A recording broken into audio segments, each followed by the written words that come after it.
Make your voice count.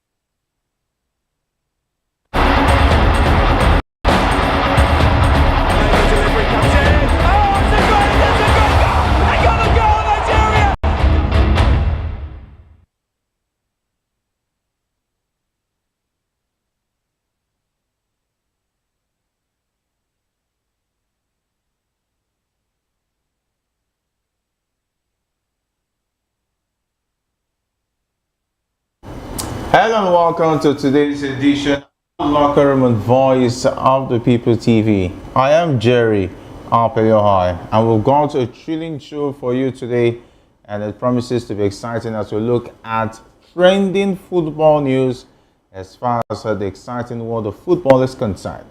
It's a full house. Joining me in the studio, I have Ijeoma Egwuatu, who makes a very interesting return on the show this lovely afternoon, and Maiwa gets to join us virtually, and they're ready to break down all the action and share their hot takes on what's going down in the football world. Let's get into it. So stay tuned and don't forget to subscribe to our YouTube channel. We're also on Facebook, and definitely we're everywhere as far as talking about football talk is concerned. And you can also call in via the WhatsApp number showing on your screen to join the conversation from wherever you are watching us from. It's great to have you join us on this auspicious day. The Premier League is back. The La Liga, talking about the Copa del Rey is also back. European football, we've missed it, and it's back on us this week. Good evening, and good evening to our viewers. So good to be here in Locker Room again. This is not April Fool, actually. European window is officially open again. We want to see the best of football. I think this is the last running of the season where we'll start seeing teams that will be crowned champions couple of months, and also want to see some of these players actually give their best, and then we'll start looking at the profile of players who actually fit to win the biggest gong in football, talking about Ballon d'Or. I mean, Jerry, it's so good, so many talking points today, and I just can't wait to have it rolling. All right, of course, if Maiwa will join us anytime soon, we'll be able to take him up on what he expects. Okay, Maiwa, it's great to have you join us virtually on this very interesting day. The Premier League is back. We're also still talking about the fallout of the Super Eagles' performance. Talking about the qualifiers, we've been following developments where the coach has also been talking ahead of the next qualifiers in September. But it's great to join us today. Well, it's always amazing to hear a whole lot of football to be played today. The English Premiership is back, and German Cup, Victor Boniface and Xabi Alonso. As it now stands, the Super Eagles are condemned to beat Bafana in South Africa in September if they hope to qualify for the 2026 World Cup, according to coach Eric Chelle'S. Bafana lead the Group C with 13 points after 6 matches and 6 points clear of the Super Eagles with 4 rounds of matches to the end of the qualifying series to the 2026 World Cup. And that is, we wait on FIFA to make it official that the 3 points is out. Then we can look at 10 points and 4 points ahead of the Super Eagles. Ikechukwu, definitely we're condemned to win all of our games. It's not even what's going to happen in South Africa. They will have to beat Rwanda in Uyo, which I'm not too comfortable taking that game to Uyo, because it was same Uyo that is Rwandans beat the Super Eagles by 2-0. And we also heard that prior to the game against Rwanda, there were also problems in the camp of the Rwandans. That is why some bit of disorganization was already in the team prior to us playing them. That was also a major issue. Maybe if they were more motivated with what we saw in Uyo in the African Cup of Nations qualifiers, maybe we would have had it more difficult and expose the Super Eagles that they were not that sick. But that is not to take away from the Eagles' performance at the Amahoro Stadium. True. Jerry, the thing about that particular game, I must start by saying that game is the Super Eagles game to lose. We're definitely going to win that game. But the thing is, anytime the Super Eagles is up against a big or what looks like a big challenge, the Super Eagles definitely come out on top. We talked about this even before, the doubleheader against Rwanda in our first game and Zimbabwe. I talked about how this particular game against Rwanda is going to be a kill for Super Eagles, which we actually did a good job right there at the Amharo Stadium. I also talked about, the Zimbabwean game going to be the most difficult game in this doubleheader. It proves to be that because most times we usually come out very complacent against a team that we feel we are better than. Again, this Rwanda game in the second game, people talk about Uyo being, not too friendly or not a good host or not a good ground for the Super Eagles because we've had too many shaky results there. It is not about it. You have said it again, I'll say it again. Now, the problem is this. Do we have a team? This is the question. Because if you have a team that keeps changing like a weather this week and next week, then you don't have a team. Let's have a team. Any team we have, if we have a good team, we have the boys that can actually execute a game. Rwanda should not be a problem. They're coming to Uyo, we're definitely going to win that game because Rwanda is still seen as a major threat. The only time, if we are going to play Rwanda, the only time we're going to most likely have a problem against Rwanda is if Rwanda is far behind the Super Eagles. And then that complacency will definitely still come in. Then we'll have a very big game in our hands.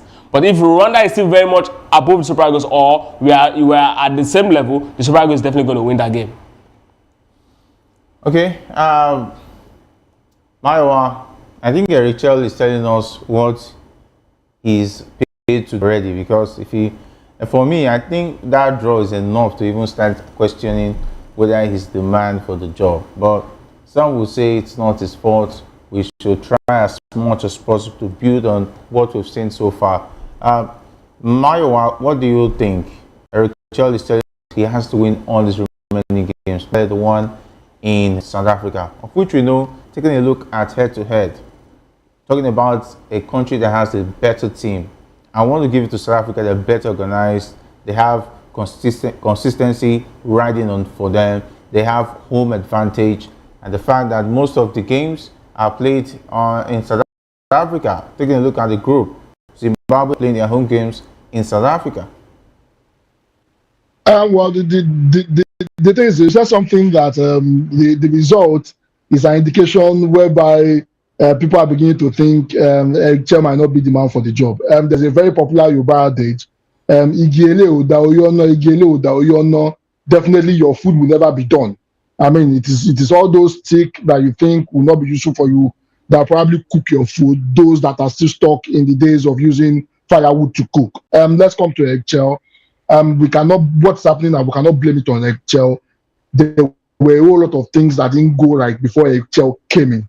Yes, the game against Zimbabwe, Chelle'S should have managed it better. We are leading, we had the game in our hand. He should have made 1 or 2 changes. But we should also not forget that majority of the player he was working with, apart from about 6, 7, 8 players in the national team that he has heard their name before or he has seen them before because of the kind of club they play in, or probably because of the Nations Cup that play for that particular team. I don't think majority of the players that play will probably be his first choice if he had been with us since the end of the Nations Cup. So I think we should cut him some slack as regards that. Yes, he made a mistake. He didn't make substitution that would win us that particular game, and we all understand that. However, there were a whole lot of critical situations, critical things that have happened before Chelle'S. Now coming to what he said, yes, I think that is the only way to move forward. With the report that FIFA is going to ask 3 points away from South Africa, that gives us an advantage able to catch the South Africans. And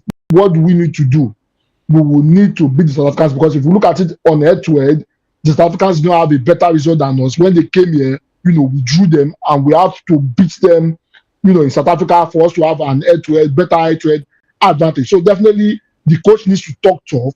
However, the critical question we should be asking is this: between now and September, would Chelle'S, between now and the end of the qualifiers, would Chelle'S be able to have assembled his own team that will be capable enough to win the remaining 4 games?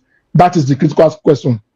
Can he do it? Yes. Do we have the quality to do it? Well, if he makes 1 or 2 changes, that is what he needs to do. However, as a coach, he needs to be talking tough, and I'm supporting what he says. We cannot dwell on spilled milk. We have to move on, and the only moving on is this: we have to win all our games, which includes the game against South Africa. All right, definitely they'll have to win the game against South Africa. South Africa is a good side, but for that game, they cannot afford to allow them play. I want to see them try to stop the South Africans from playing their game, especially when it comes to home.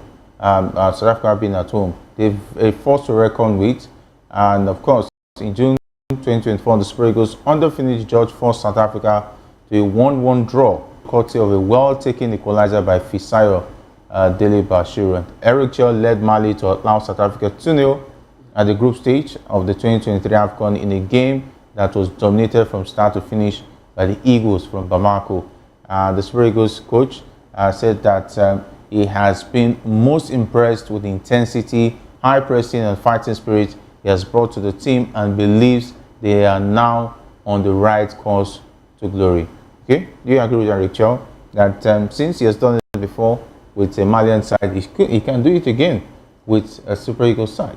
Like I said, I really do not have any doubts about his ability as a manager. I don't need doubt. I mean, I was one of those persons who were saying Nigeria is going to win all 6 games, and it's unable to actually win a Zimbabwe game. So unfortunate, but I still believe these remaining 4 games Nigeria will win. The only problem here is, the man who is taking this job, who is in charge at this point, Eric Chell, he really does not know the players. He's got the style. We saw it in the 2 games that he managed the Super Eagles. The 2 games, he showed that, yes, there's a definite way he wants the Super Eagles to play. We have the right personnel, even though, like, some persons would have, some persons have been saying that Eric Chell might not be that confident to actually make those bold decisions. Take out certain key players who you feel they are not actually giving their best. I still go back to the fact that Eric Chell has really not shown that he really knows the boys. Then let's look at Eric Chell's performance in the last 2 games, and then how he actually moved Mali in that particular tournament up till the Cote d'Ivoire game. In that particular tournament, that's the AFCON that just concluded, Eric Chell's team was one of the most exciting sides to watch. These guys dominated every single game they actually played. Now, against South Africa, the game was an open-ended affair. That particular game was a high-intensive game. South Africans like to play high pressing. The Malian side also like to play high pressing. So it was so interesting. Now, what won the Malian side that particular game is the fact that they have a lot of players, Bissouma and Kohu were actually winning and mopping up the midfield. Now, he has done it against the South African side that almost humiliated the Super Eagles in the semi-finals of that same Nations Cup. We are here in the same group again. The same manager, the same team that he actually defeated a few months ago, and now against a team that is better in terms of quality against the Malian side that he actually handled. I want to believe he can actually do it. But the big question we should be asking ourselves is, these Super Eagles at this point, how soon can they actually move away from that mental block? Because at this point, I know the South African game is going to be a key game, so the Super Eagles going to that game with laxity. But before we play the South Africans, what position will the Super Eagles be? That's my biggest concern, because a lot of these teams that we might consider minor in that particular group will pose more problem than the South Africans and Rwanda that we've played. That's exactly where my concern is. Not about these South Africans. Nigeria know how to be a difficult game because it's an away game. That's why it's very, very crucial. Exactly. See, say for Rwanda at home in Uyo, at least we should be able to pick. See, Rwanda at home in Uyo is going to be more difficult than what we saw in Kigali.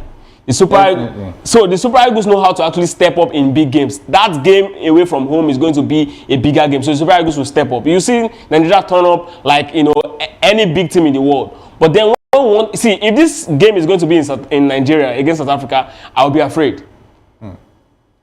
So Nigeria, I don't know how we are going to do it, but we just have to move past that level, that terrible complacency where we see teams or we get to a certain comfort zone. Yes. Underrating thing. Because we're at home, this laxity steps in, because, we are bigger than them, and let's just go into that game. It's going to be strolling in the park. It has always been the we've been dealing with. This is not just about this current Super Eagles. Over time, it has been the problem. If you remember even the Nations Cup that we won in 20, the game against Cote d'Ivoire, Nigeria gave their all. We played like, it's going to be, like, we played like we're going to play the world stars, the best 11 from the whole world. But go back to that particular tournament, watch again against Zambia, we struggled. Watch again in the final against Burkina Faso in the final, we also struggled. It has always been the biggest problem we faced as a people. Perhaps that's our Achilles heel. All right, I hope that will not be an issue, and I hope that Eric Chell has learned with what happened against Zimbabwe to be complacent for a second in any of the remaining qualifiers. But still talking about Eric Chell, the Super Eagles coach has revealed he wishes to have Arsenal sensation Ethan Nwaneri to be part of his team, but he also admits that it could be difficult to beat England, to the top player. And of course, he said that during his trip to England to meet with the Super Eagles stars like Alex Iwobi and Wilfred Ndidi, he said he would want Nwaneri to play for Nigeria. And of course, taking a look at Nwaneri's situation, he recently scored in the Under-21, his full debut. And of course, taking a look at his situation, is it going to be easy, Mayowa, to bring Nwaneri to play for the Super Eagles of Nigeria? Well, the thing is this, I don't think it's going to be easy. And the reason is very simple. There's a particular Miles Kelly who is the same age range as Nwaneri. He has made it into the English national team. And that will serve as a motivation for him. Also, the way he plays at the moment and the way Saka has broken into the national team, skipping some part of the under-20s, not playing too long for the under-20 team before making it to the national. It's also an inspiration to him. I mean, somebody on his age range who plays in the same club as him has already played for the English national team, and that will be a sign that he has a future for that team. Also, the disorganization that is going on currently with our football, no right-thinking person, no right-thinking player, we want to be part of what is going on at the moment. In as much as, I'm not a big fan of investing players abroad and ready-made players abroad and the rest of that. However, he's a Nigerian. He has every right, to call on him, and he has every right to come and play for us. However, looking at, the way our football is organized at the moment and the incentive for playing for the English national team, owing to the fact that people in his age range, because of their performance, they are getting into the team because of Thomas Tuchel. If you perform very well for your club, you have an entrance into the national team. I think that's playing for England. Coming to play for Nigeria will be much more difficult, owing to the fact that it is much more easier for him now to get into the national team because of their current new coach. So if I were Chelsea, I'll begin to take my mind off it. Also for Uta Nwaneri, this also you should go and ask Tammy Abraham, Fikayo Tomori. They will tie you down with an appearance. When the coach when power changes, you might not be able to make the team again. So if I were the young man and I was advising him, I would tell him to take his time critically before committing his future, so that he will not commit his future and be regretting much later. You should go and speak to Fashanu and the rest of them. I think it would be easier for him to ask Bukayo Saka because they are teammates. And Bukayo Saka is starting for England. And the fact that Bukayo Saka has been on form, definitely it will be difficult to want him to go and start asking other players who are not with him. So I think Bukayo Saka will do the agent's work for Thomas Tuchel as far as making him play for England is concerned. He's still just turned 18 and it's still pretty early. But if you ask me, if he says today that he wants to play for the Super Eagles, they should not even think whether he's 18 or not. He should be brought in, maybe looking ahead of the Nations Cup in December. Absolutely. The thing is, naturally, stuff like this is easy to, just look at him and say, why are you not coming to the Super Eagles to play? But there are precedents, The B in front is what the B behind looks at before making a move.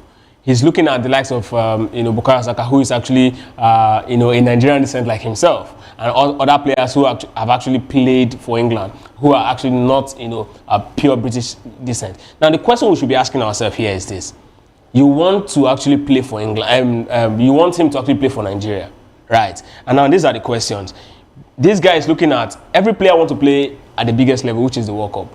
He's looking at the chance of you playing the World Cup. Now he'll definitely be looking at players who actually grew up in that part of the world where he is in right now, and who have actually made that switch, and communication goes around. Now the question is, you look back and you look at what the infrastructure is in England. You look back and you look at how players are treated in England. You look back and you see how criticisms are taken in England. And then there's a certain Leon Balogun who played for Nigeria because he called out the football governing body that, what, things should not, and then he was ostracized.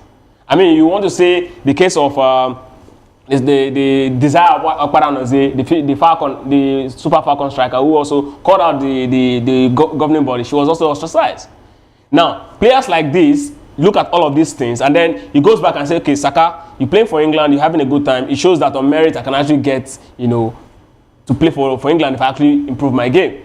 But then you look back at the Super Eagles and you hear people comment, and people, you go on social media, you see people you know, you meet your family members, you get to talk and tell you, okay, yes, for Nigeria, certain things are actually applicable, a federal character is applicable to join Super Eagles, you need this X, Y, Z to be part. All of these things breeds certain level of, for a player for someone who grew up in a society where merit is the first thing that is considered. Let's look at the style of play. Do we really need a Nwaneri in that team? Take a look at the attack, because he mostly plays as a centre forward.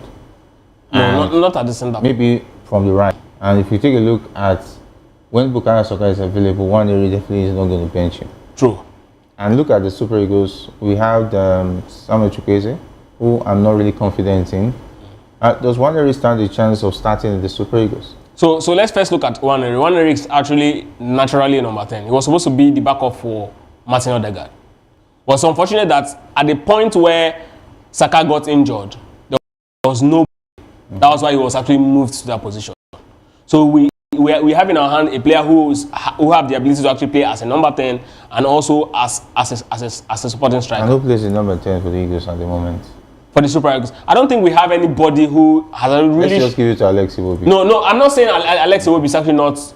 Is not playing in that position. What I'm saying is, I've not seen someone who actually look at in the Super Eagles today and say this person has pinned down that jersey. Alex Iwobi is. No, number 10 has never been pinned. Exactly my point. Who is playing there now?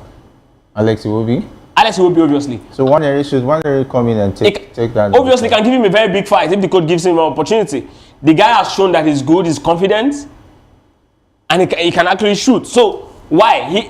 He's got the legs, the energy to actually move attack. We don't have that number. The Godfathers be comfortable. Exactly my point. This is one of the reasons. My slots. This is one of the things. This is one of the things a player like Nwaneri and his family will be considering before telling him, you know what, go for the Super Eagles. These are the things. Will my slot allow Nwaneri to come into the team, take a stroll in, and get the chance? Because if it happened for Lamine Yamal, what stops the Super Eagles from having their own Lamine Yamal in Nwaneri? Let's not forget, England will also be having him in their plans. The thing is very simple. There's a whole lot of things that is going on with organization of football in Nigeria that will probably turn him off. You just mentioned something of my slot in the English national team. Is there anything like my slot? No. Your slot is your performance, and that's just it. At the moment, we have a midfield that is not producing. One of our issue in terms of even attack, remove the defense, remove the issue that if Shemi Ajayi is not there, we are struggling, and just remove the central defense issue. One of our issue in attack, even in attack, is because our midfielders are not producing enough, and that's the reason why if a Victor Osimhen who struggle, who fights his way into the 18 to score goals, is not available, we struggle to score goals because we don't have a midfield that is producing. What is the start of our midfielders in terms of their conversion in front of goal? How do they move the ball? How do they hold the ball? That is non-existent. And we have a younger player, he was supposed to be a striker, he was supposed to play like a Saka, but however, he was supposed to play like a Martin Odegaard. He has the quality to do that. However, because Saka is not available, is an utility player that can move into that position, and he has been doing the job very well.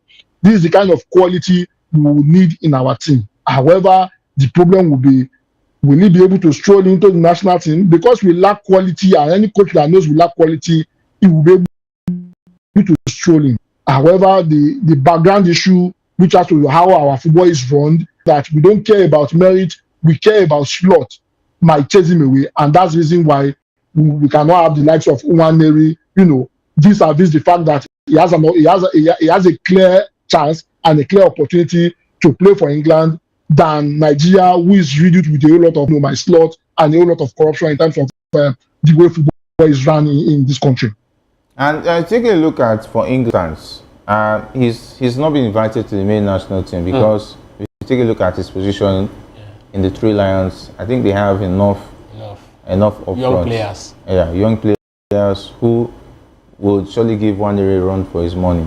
Absolutely. And if you are to advise Nwaneri looking at that option, playing for Nigeria and of course doing well eventually and get a chance to even win the African Footballer of the Year at the end of the day, maybe following the footsteps of players like Ademola Lookman, who was naturally, I think he won the Under-20 Yes, World Cup with England. with England. So True. what stops him for Himself taking and- advantage, looking at the story of Lookman, being inspired, and maybe one day even gets to be nominated for the Ballon d'Or if he doesn't even win it.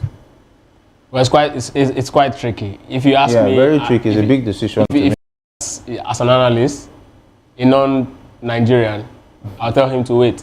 To wait for England. To wait, yes. But And join the queue like the likes of Nwaneri and co. Because Come on. the thing is that if he's doing well like Bukayo Saka and he has a cemented position for Arsenal, then I would say he should wait for England. But his situation is dicey. He's 18. In 3 years' time, he'll be 21 or 22. 21. Okay? And how long is he going to wait? If injuries don't... No, the thing is that there are a lot of things to consider. It's very tricky to wait, like you said. Jerry, Anyway. let's be very honest with ourselves. We've seen 17-year-old players step into the World Cup and dominate the world stage. Yeah. Edson Arantes I mean, Yamal is doing- Pelé. he's looking He did like it that. in Euros. We've seen 18-year-old players step into the World Cup, did magic. Mbappe 2018. So will England give him The that big question is, 4 years ago, who would have thought that Bukayo Saka would be a regular player for English national team? Because he was already doing regular for Arsenal. That's why. Who would have thought a player like that would be a regular player for Arsenal? He was given the opportunity to do so, and he showed that he's actually good enough to actually play there. But it shows that Mikel Arteta is still not yet trusting Nwaneri to start games. No, it's not about trust. It's about having a better quality in that position. Now, trust me, what is going Since even Bukayo Saka was injured, he was still not giving Nwaneri starting position. He was- There will be a lot of critic Arsenal fans who have not been happy that he's not starting Nwaneri when he needs a 1 year. The point is this, right? Mikel Arteta obviously will be looking at so many conditions. Okay, that is conditions they're still going to be looking and keeping him on the bench. See, the difference is when he came, Arsenal does not have anything, so he was mandated to actually build a team.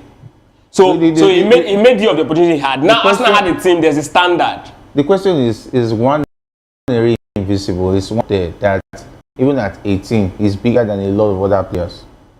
At this point, no, absolutely not. Yeah, he's so- still actually growing. No, now he's at his level now that he's growing. Is the Super Eagles a bigger option and a better option for him than waiting for England? The truth is, Nigeria has not placed itself in that position where it's going to be a lovely bride. If Lookman has done that pros and cons, do you think he would have chosen the option? Lookman would not have joined Nigeria at 18. Okay. Lookman looked at his future and knew, okay, time is going. That's why he jumped on it. Okay, so he's gonna wait till Lookman's age. Perhaps. And if he's still doing very well, there's no way he's not going to come back to the Super League. See, All right, you just said it all. That's what it is. This is what the players normally do. Okay, they will stick the Super Eagles as the last option.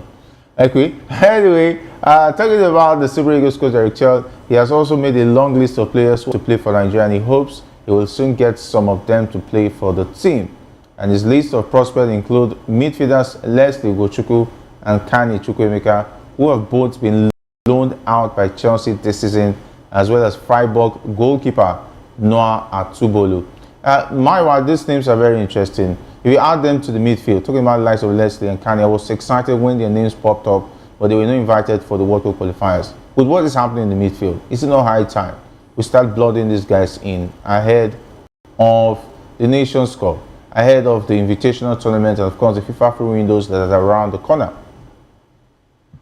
Well, I think the thing is this: we need all the help we can get. We have seen, our team. We have seen how our team is made up, and the bottom line is this: majority of the players that play for our national team at the moment, they are not putting in the performance to be able to say, okay, yes, they will be the ones to take us for. At the moment, our philosophy at the moment, which annoys me all the time, and it doesn't make any logical sense, and in turn it's going to kill our football in the long run, and that's just the honest truth. It might give us quick success now, but it's going to kill our football in the long run. It's going to kill our football locally in the long run. Importing players from other places to come and play for us. Players that will not consider Nigeria at their prime. We only consider Nigeria, when the other opportunity is not that visible again. It annoys me a whole lot, and that should not be the model for our Super Eagles. It doesn't make any logical sense. However, since that is what we are adopting, that is what we are using at the moment, I think having the likes of Kani and Leslie on our list, and even Achibolo on our list, is a good thing, since that's what we are going with. Our midfield at the moment needs an overhaul. Our midfield at the moment affects the way our strikers deliver. If our midfield is up and doing, if they are always there to hold the ball, give deadly passes, our strikers will be much more productive in front of goal. Okocha has left the national team for almost 19, 20 years now. We still do not have a replacement for a JJ Okocha for a country that's over 200 million. Olise has left the national team for over 20 years. We still do not have a replacement for an Olise. And likes of that Yobo and likes of that, they've left the national team. We still do not have concrete replacement for them. If Ijeoma Egwuatu is not there, we don't have a replacement that will be able to partner to second. To second will not be there for that. So there's a lot of players. There's a lot of players that we need for our national team to be able to grow. So I won't blame NHL. They are Nigerians and they are doing well with their career. So definitely, I want to see how I'll be able to bring them in. We need all the help we can get, since what we have at the moment looks like they will not be able to deliver the result for us. We can get all these guys in and be able to integrate them to the national team. Yes, we'll be able to get the quick success we are seeking. We should be able to get it. But in the long run, we need to change our philosophy in how we recruit players for the national team. This current philosophy will not take us far. It will ruin our football. All right, this current philosophy will not take us far. It will ruin your football. Jerry, when you were talking about these names and the name Atubolu popped up, and I was just wondering, Kane Chukwuemeka and Leslie Ugochukwu, these guys are actually wide men. We actually need somebody who is going to be that number 10. Someone who is going to pull the strings together, who is going to actually control how the team play, right? We have players who are actually wide men. You might want to say they are not actually giving their best at this point. Ademola Lookman is a wide man. Moses Samuel is a wide man. Chukwueze is a wide man. So wide men, we have them in abundance who are actually playing at a very good level in the world. Kane Chukwuemeka and Leslie Ugochukwu are not that exciting to talk about, them as replacement. Yes, they are actually needed options, but then they are actually not the most important. My one was talking about two players that we've not yet replaced. Yes, Mickey actually came close to actually filling the shoe of both JJ and Olise at some point, but then we do not have a good replacement till date for either of these players. Again, it's our biggest problem, because the way Super Eagles play naturally, we like to actually dictate the way you play. And if you don't have a good number 10 who can string those passes together, how can you dictate how a game will go? Now, the name Atubolu again, we don't have a goalkeeping problem. So I'm not saying you should not invite people who you feel you want to bring to give other people run for their money, but then look at the options that we have. Look at the Super Eagles. What exactly is the problem with the Super Eagles? And what we have as a problem in the Super Eagles today are those actually in the midfield and center defense. Or if you even have a very good center forward again that can actually give Osimhen a good run, bring the person on. But looking at wide areas, it's actually not the problem we have at this point. So I don't know, but it remains the prerogative of the coach to actually pick his team. But I don't think these options or these names he's calling is actually what the Super Eagles need at this point. All right, let's see how it's definitely a lot of permission, a lot of pros and cons, and of course a lot of I's and T's to look at as far as crossing the T's and dotting the I's is concerned. All right, let's talk about the Premier League match day 30. What to expect as Arsenal tackles Fulham in Tuesday action. Of course, the Premier League is back after a brief pause for the international break and FA Cup action, with a jam-packed midweek scheduling spanning Tuesday to Thursday. 3 matches kicks things off tonight, followed by 6 on Wednesday, and a blockbuster Thursday night showdown. Liverpool aim to solidify their title charge, while the race for Europe heats up for Arsenal, Chelsea, Manchester City, and Nottingham Forest. We can take a look at Arsenal's game. The Gunners have an incredible record against Fulham at home. 31 matches unbeaten in league play, and the longest such streak in English football league history. Arsenal have dominated London derbies this season, collecting 20 points, the most of any club, while Fulham have punched above their weight winning 4 capital clashes this term. With Arsenal thriving in April fixtures, a perfect 7-for-7 on April 1st. Okay, the Cottagers faced an uphill battle at the Emirates. So they know how to win on April Fool's Day. Talking about Arsenal. Okay, are we counting on them tonight to beat Fulham? I mean, if Arsenal doesn't win today, they can start, kissing the league goodbye. And this Fulham, the last game of their last Premier League game this season was actually ended in a 1-1 draw. So it's going to be a very interesting game today. Arsenal is expected to win this game, and I believe they're going to do that. I mean, last time Arsenal actually defeated Fulham was actually 2020-2023 season. So it's actually quite a while. Arsenal needs this particular game to actually prove that, yes, their title credential is still very much on. So if they don't get to win today, perhaps we can now look at Liverpool and say, maybe they are champions elect. But yes, I still believe Arsenal has got everything. And for Manchester United, to win the league. Yes, I still believe Arsenal can still win the league now. Yeah, all right. I don't want to put down a record. Let's not go far. What is it? It's not far. Yes, I just want it on record now. What is on record? Yes, they can still win the league. Yes, mathematically. I mean, have you won the league? They've no. Have you won the league? They can still win the league. Mathematically, yes. Now it's still very much open for them to win the league. Please, don't be this guy. Don't think go post. I'm not shooting any goal post. Stand your ground with your full chest. No time. Arsenal takes on Fulham tonight, and this was one game that cost them the chance of winning the league last season. And this time around, it's a home game at the Emirates. We expect Arsenal to win this one. Well, I mean, if you want to put the pressure on Liverpool, there is a need for Arsenal to win the game. It's a must. Like Excel, I will use the word of Excel. They are obligated to win against Fulham.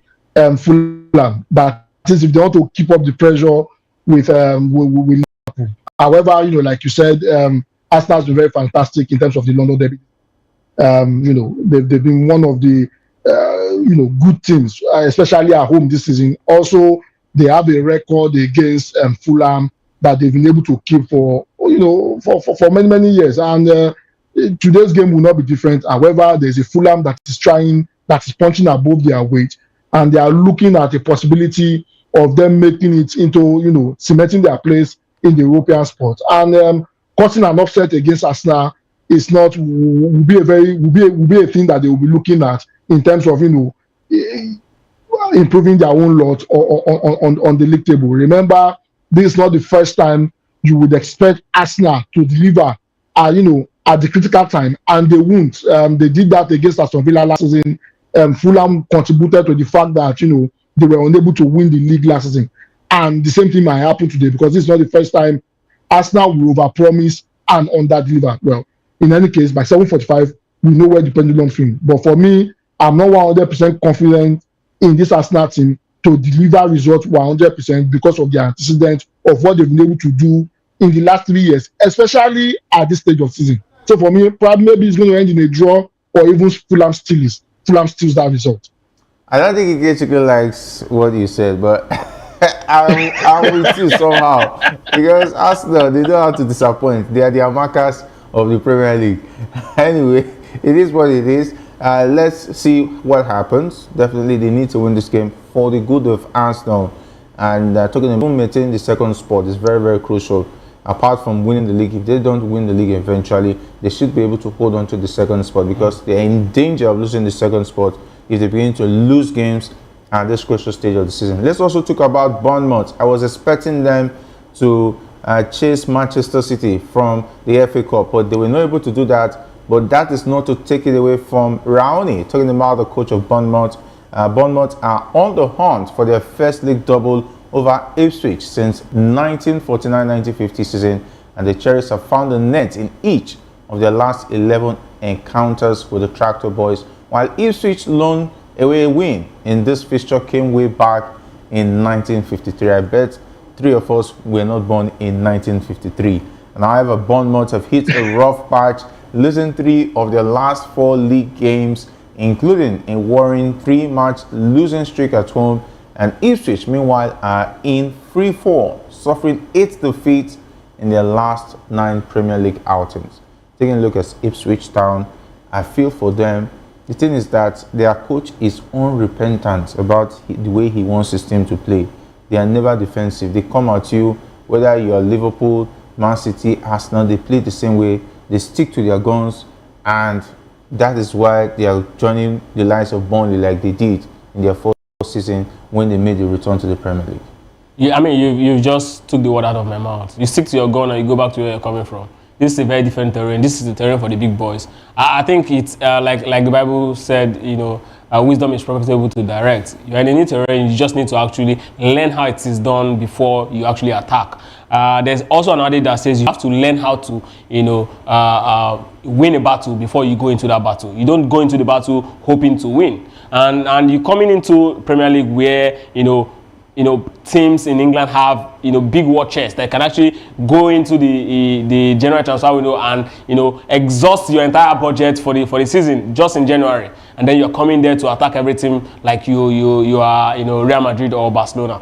Things are not done that way. Perhaps he's going to learn his lesson and go back. When he comes back next season, he's going to understand that football and play that way. This is exactly what happened to Vincent Kompany, like you said. Vincent Kompany came on a smoking season when he won the championship, you know, and he came to the Premier League. You know, it felt like, you know, I can actually run the Premier League the way I did in championship, and the rest was history. He couldn't even complete the season in Burnley. He was actually fired, and Bayern Munich actually saved his head. Perhaps maybe the coach is actually taking a book from, or a lesson from Vincent Kompany's playbook. Perhaps he's looking at eyeing Liverpool's job at the end of the season. Maybe they will just look at him and say, this manager has a very interesting kind of thing. Let's bring him, you know, to the outfield and see if he can actually, you know. I think it's for comedy. Because you make a good comedy. Are you planning to fire this guy? The thing is that the thing is that the reason why Burnley, are you bigger than Bayern Munich? Calm down. You're bigger than Bayern Munich. Let me not even go into that issue. How are you bigger than Bayern? Calm down. Let's not even go into that. How is Liverpool bigger than Bayern Munich? Go and take the Champions League title. That's how big they are. But if you take a look at it, Burnley's situation with Vincent Kompany is quite different. How? With the Ipswich manager's own. Because when you take a look at Vincent Kompany, he's a Premier League legend. Someone who has won Premier League back-to-back as a player, first of all. He has played under Pep Guardiola, who is arguably the best manager right now in Europe. And with what he did with Burnley, in spite of the fact that they went back, it's a different scenario. Steven Gerrard. Tell me the Frank Lampard is also. Tell me, okay, can you give me the history of the Ipswich coach? Just give me one fact about him. What was the history of Jose Mourinho before he joined Porto? You don't have to run about. You don't. No, Jerry. You don't have to run about. Jerry. No, Jerry. Because Mourinho and calm down. This thing you are doing is unfair. Mourinho, calm down. Mourinho and Vincent Kompany's record is quite different. You know why? How? Mourinho the Champions League. I said before he joined Porto, what was this? That's what I said. Porto when it comes to Europe. Before Mourinho joined Porto, what was his history? What was his background? What was his record? He was already working he was working under managers at Barcelona. See, he trained with Guardiola under, I'm trying to remember the coach now, the Englishman. Robson. Yes. No, see. He has a track record already before he joined Porto. Forget this thing you are saying. And he won the Champions League before he went to a top club like Chelsea. No, Jerry. So you're not getting track record is quite different. You're not getting it. I'm getting you. Ipswich manager's chance of being the coach of Liverpool. Jerry, we have a lot of managers. 1 million to 1. We have a lot of managers that have been under, you know, great managers, and they turned out to be. It was a joke anyway. No, we have a lot of managers that play. It was a joke. Jerry, we have a lot of managers. We have a lot of managers that play under a good manager and they end up being a mediocre. I didn't even. And we have a lot of managers that also came that never. I know it was a big joke. It was a big joke. That never worked under a good manager and then they came out to become. Let me join your joke. If there's any club that needs a manager replacement, it's Manchester United. Ruben Amorim should be leaving and Ipswich manager should join him. Case closed. And you don't win a league title in your first season and they were looking forward to change you. And the coach who came in definitely. A coach who came in and brought the club from fry pan and put them beside fire. You don't want to keep that manager. Anyway, that's what you can take of the show.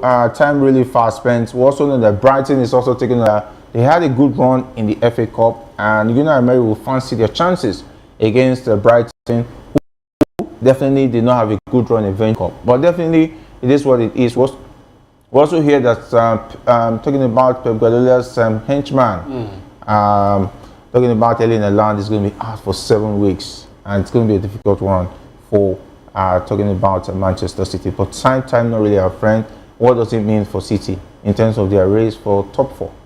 It's a huge blow because that guy is, one of the reasons why they're actually in this position, because he keeps scoring, keeps giving teams headache. Even when Man City is actually not doing so well, even the days where he's not even in his best, when he doesn't even get to score goals, his presence is also a very vital tool for Manchester City to get a good result. Now he's out. Manchester City or Pep Guardiola perhaps is used to playing without a regular number 9. So this is that time he's going to go back to dust his book and dust it and say, this is that point where I have to play with the false 9. Because, of course, he's the man who deputizes him is actually in Atletico Madrid at this point. So there's actually no real number 9 in that Manchester City. So he has to play all through the season. I mean, we don't have up to 7 weeks remaining in the season. About 7 weeks, we'll have about 9 weeks. So, yes.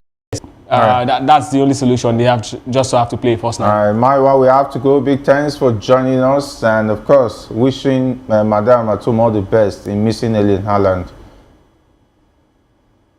It's always amazing to be here, and I hope the God of soccer will help us have Guardiola play in the Europa League next season. Thank you for having me, Jerry. All right, it seems you don't want your dinner well cooked. Anyway, big thanks to all those.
Joseph Adebayo Adegbe, aka Mudela, the costume designer. Keep watching VOP TV. It's a place to be.